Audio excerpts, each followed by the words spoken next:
Vamos falar com a Márcia Paiva, que é a secretária de Educação de Caraguatatuba, no litoral norte aqui de São Paulo. Ela faz um balanço da educação no município nesse período aí tão prolongado de pandemia. Bom dia, secretária. Bem-vinda ao Jornal da Rede Alesp. Tudo bem? Bom dia, muito obrigada pelo convite. É um prazer estar aqui com vocês para falar um pouquinho da educação de Caraguatatuba.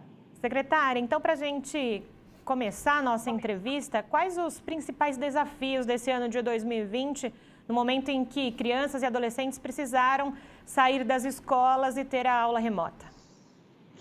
Bom, vamos lá. Foram muitos desafios desde março, né? Primeiro, a nossa adaptação enquanto educador, enquanto rede municipal. A gente tem uma rede aí com 20.500 alunos.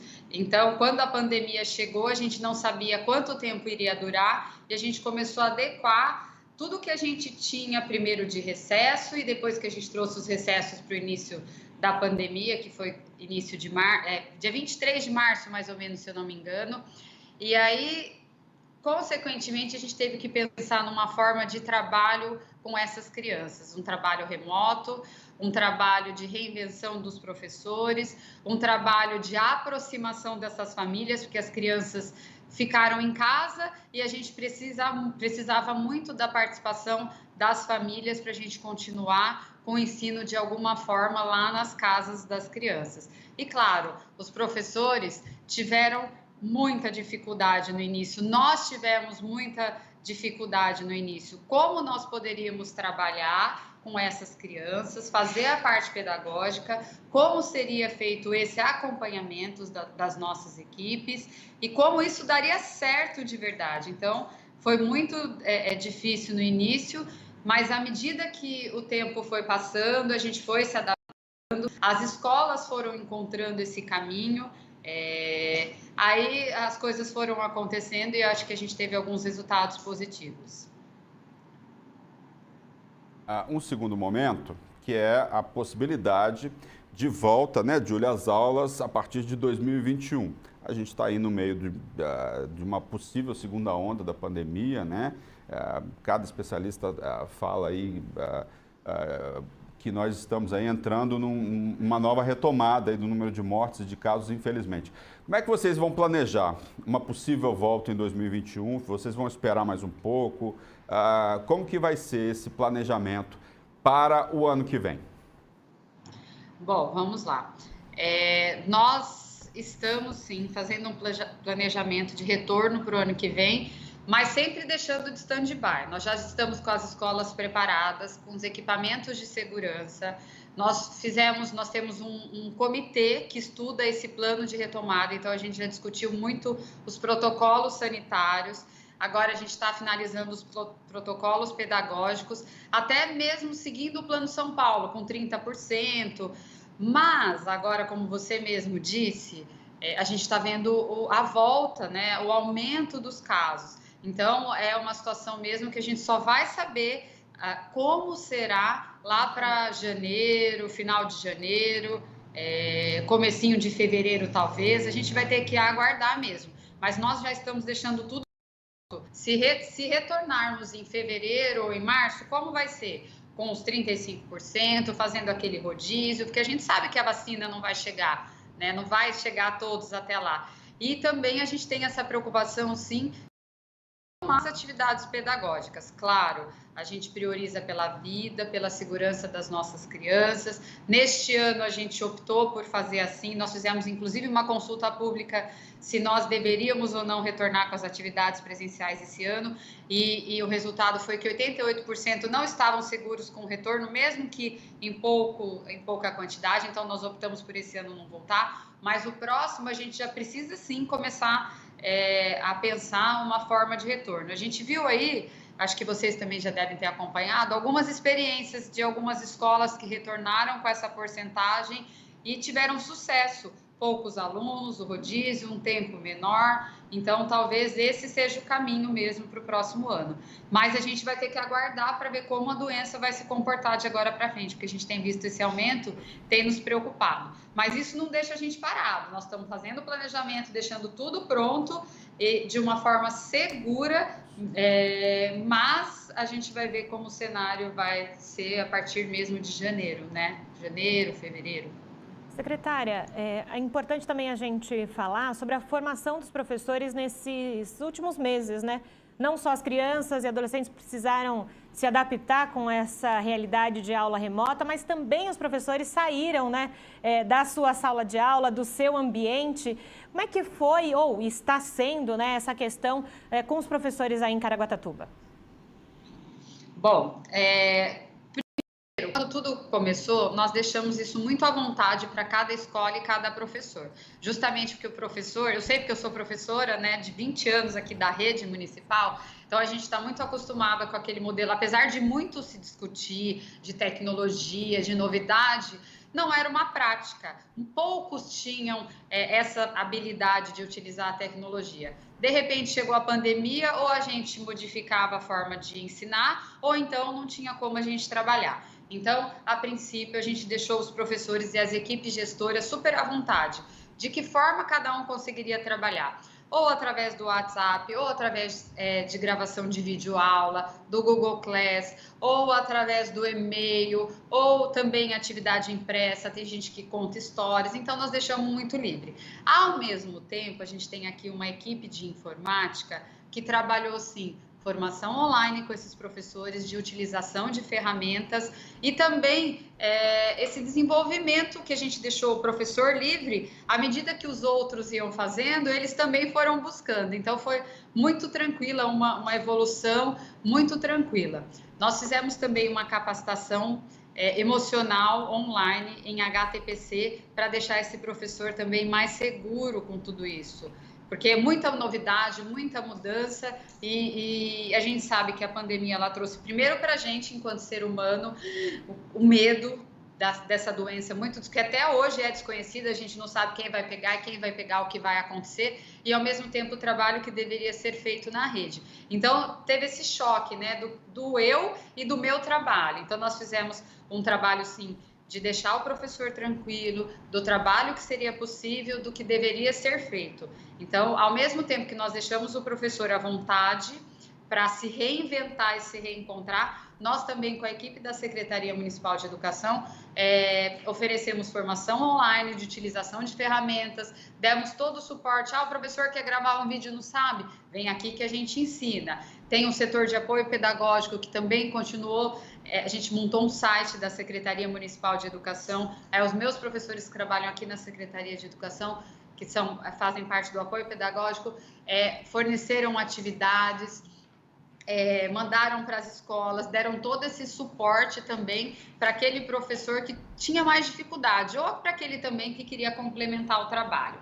Mas uma coisa que eu queria deixar aqui destacado foi mesmo a capacidade dos nossos professores de reinvenção, de adequação. Nós tivemos muito retorno de sucesso desses professores. Então, eles se adaptaram muito bem e foi fantástico esse retorno e essa vontade de fazer a diferença, essa vontade de chegar aos alunos, foi fantástico. Tem professor que faz conversa individual com o aluno, através da câmera, muito bacana, faz reunião com todos os alunos, dá aula para todos os alunos. Então, a gente deixou, como é uma rede muito grande e os professores, cada um tem a sua habilidade, a sua dificuldade, a gente procurou deixar o professor à vontade para trabalhar. Tinha um planejamento, tinha o conteúdo mínimo, as habilidades que tinham que desenvolver, mas cada professor e cada equipe gestora procurou encontrar esse caminho. E aí, também, o que a gente fez? Reunião de pais para tratar do filho. Então, a gente buscou também esse atendimento personalizado, buscar o pai, fazer essa reunião, essa busca ativa do aluno, que foi uma grande dificuldade. Ontem até estava assistindo um videozinho de um humorista muito conhecido na área da educação, que estava falando isso, pelo amor de Deus, a gente precisa buscar esses alunos, e foi mais ou menos isso. Se o aluno não buscava atividade pelo WhatsApp, pelo e-mail impressa, que nós também oportunizamos as atividades impressas para serem retiradas nas escolas, a gente tinha que ir até esse aluno, buscar onde está esse aluno, qual é a dificuldade, o que ele precisa. Às vezes, nesse momento, ele não tinha condição de fazer atividade pedagógica, então a gente entrava com atendimento social mesmo, com assistente social, ou com algum outro cuidado que a gente sabe que também precisa. Pois é, Márcia, falando dessa questão da adaptação, né, dos alunos e do aprendizado, dá para a gente fazer a medição, né, do que mudou para o aluno? Nesse ambiente virtual, o aluno ele consegue aprender mais, ele aprende como antes, aprende um pouco menos, varia de aluno para aluno. Qual que é a avaliação? Já dá para ter uma primeira avaliação?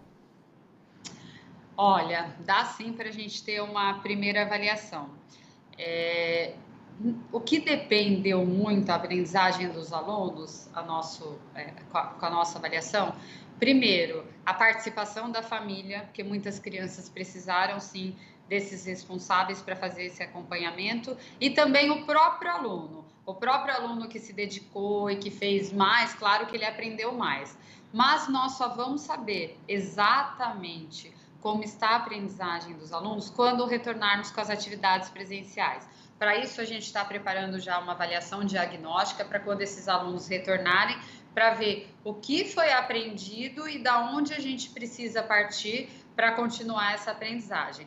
Bem difícil a gente falar em aprendizagem nessa situação, porque mesmo em sala de aula, quando a gente vê, tem 30 alunos, nem todo mundo aprende do mesmo jeito, e é isso mesmo. Em casa, a realidade também é a mesma. Que aquele que o pai acompanhou mais, o responsável acompanhou mais, que cobrou mais do filho, a gente sabe que teve uma aprendizagem maior. Aquele que talvez foi sozinho, dependendo do aluno também faz, porque tem aluno que se vira independente e aprende, mas a gente sabe que tem aqueles que precisam de ter o professor do ladinho, acompanhar, estar junto, que tem um pouquinho mais de dificuldade. Esses a gente vai saber mesmo quando retornarmos com as atividades presenciais, esse acompanhamento mais próximo, entende? E, secretária, você falou há pouco sobre essa busca ativa, né, pelos alunos nesse período. Vocês têm já um cenário com relação à evasão escolar? Eu imagino que seja uma preocupação, claro, da secretaria com relação a esses alunos que possam não voltar para as aulas do ano que vem. Qual que é o cenário e qual o planejamento de vocês? Bom, vamos lá. A gente tem sim um sistema que a gente está finalizando, que os professores fazem alimentar o nosso sistema de frequência, de participação de atividade, um sistema, e a gente está finalizando ainda, eu não tenho os números, mas a gente sabe sim que nós tivemos uma evasão, não muito grande, um ou outro aparecia e voltava, os alunos vinham e voltavam, às vezes entregava atividade uma vez por mês, porque também ficavam cansados, mas real mesmo, a gente só vai saber quando retornarmos com as atividades presenciais. Mesmo assim, a gente foi em cada casa, a gente não deixou nenhum aluno para trás, né? Então, a gente foi buscar, foi saber o que estava acontecendo, pelo menos para não perder esse vínculo. Talvez aquele aluno que nunca apareceu e não fez nada, tudo bem, a gente foi sim acompanhar para saber o que estava acontecendo. Talvez a situação que ele vive não deu a condição dele fazer as atividades pedagógicas à distância, mesmo que impressa. Mas a gente tem feito esse acompanhamento com a equipe gestora e as assistentes sociais para não deixar esse aluno ainda tão distante da escola. Mas a gente só vai saber mesmo quando retornarmos com as aulas presenciais. Secretária, como que fica a questão da educação inclusiva, né? Vocês são referência em educação inclusiva. Como que ficou essa educação inclusiva durante a pandemia e quais são as perspectivas para 2021? A educação inclusiva, a gente tem os professores da sala de recurso que fizeram um trabalho fantástico de acompanhamento desses alunos do nosso quadro de educação inclusiva. Eles montavam atividades e mandavam as atividades com material para cada aluno da nossa rede. Então, foi um trabalho de acompanhamento que eu fiz questão de acompanhar e parabenizar. A gente tem um setor de educação inclusiva aqui e esses professores que trabalham lá na escola fizeram esse trabalho individualizado mesmo, de acompanhar, de mandar as atividades, de mandar o material. Então, os alunos recebiam caixas ou joguinhos, ou sempre personalizado para aquele aluno mesmo, individualizado. Então, nós fizemos isso e retornando às aulas, nós vamos retornar sim com os alunos de educação inclusiva.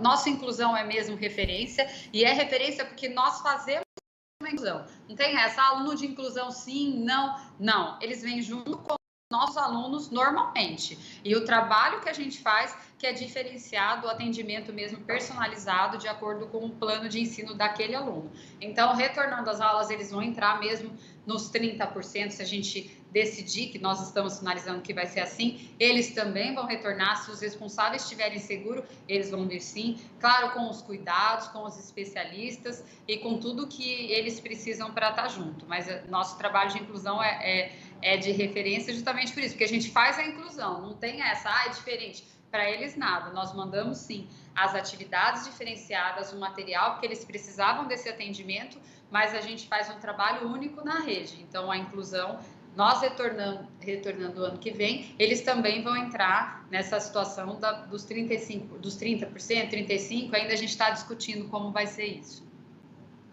Márcia, você falou agora há pouco da questão de tecnologia, né, da sua equipe de tecnologia, e a gente sabe que nessa pandemia também ficou muito latente a disparidade aí de alunos do ensino público e do ensino privado com relação a acesso à internet, acesso aos computadores, para poder justamente receberem as aulas de modo remoto.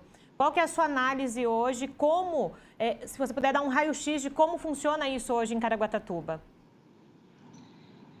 Na rede municipal ou de uma forma geral, Júlia? De uma forma geral, porque a gente sabe que aí a Secretaria de Educação, ela cuida da rede municipal, também tem as escolas de ensino privado, enfim, como é que foi contextualizar, então, todas essas realidades? Bom, é realmente uma disparidade muito grande, né? As redes particulares, até os alunos que frequentam as redes particulares, eles têm mais condição e mais acesso à tecnologia. Mas isso não impediu que a rede municipal fizesse um trabalho também de qualidade. Eu tenho discutido também, é o que você disse, a gente toma conta de 2 escolas só particulares que têm o ensino infantil, mas eu tenho acesso a outras escolas particulares que têm o ensino fundamental e médio. As dificuldades são as mesmas, apesar dos alunos das escolas particulares terem mais acesso à tecnologia, mas o aprendizado eu acho que ficou ali. Mesmo a gente com as dificuldades de tecnologia para os nossos alunos, aqueles alunos que não tinham condição, eles podiam pegar atividade impressa, eles usavam o celular dos responsáveis. Então, a gente tentou chegar ali e a aprendizagem eu acho que está bem próxima. Claro que isso nos fez pensar, enquanto sistema público, né, o que mais nós devemos fazer para dar mais acesso para as nossas crianças a essas tecnologias. Ainda é um grande desafio, porque mesmo que a gente, por exemplo, consiga dar equipamento para todo mundo, tá? E a internet? Consiga fazer uma parceria de operadoras para ter acesso à internet, tá? Mas e o equipamento? Então, são situações que a gente tem discutido aqui com a equipe e é uma situação que o poder público precisa pensar de que forma mais a gente consegue fazer com que a tecnologia e esses equipamentos cheguem até os nossos alunos. A gente tem, sim, em todas as escolas um laboratório de informática, mas nesse momento de pandemia a gente não pôde usar, né? Então, talvez um ou outro, porque não tinha como usar, porque a gente não podia chamar todo mundo para usar. Então, é uma situação que a gente tem discutido e que a gente precisa, sim, repensar aí para o futuro, já que a gente viu que a tecnologia veio para ficar e que, de alguma forma, a gente vai ter que melhorar esse uso, se acostumar com isso e a gente, enquanto líder, buscar formas de proporcionar a esses alunos a utilização dessa tecnologia e o acesso, principalmente, né, a esses equipamentos. Tá certo, muito obrigado. A gente gostaria de agradecer a Márcia Paiva, que é secretária de Educação de Caraguatatuba. Márcia, muito obrigado pela sua participação e pelos seus esclarecimentos aqui no Jornal da Rede Alesp. Eu que agradeço, muito obrigada pela oportunidade. É sempre um prazer estar aqui falando de educação, que é o que brilha meus olhos, e me coloco sempre à disposição para quando vocês quiserem conversar e saber um pouquinho da nossa rede. Obrigado, dá para perceber pelo brilho nos olhos aí.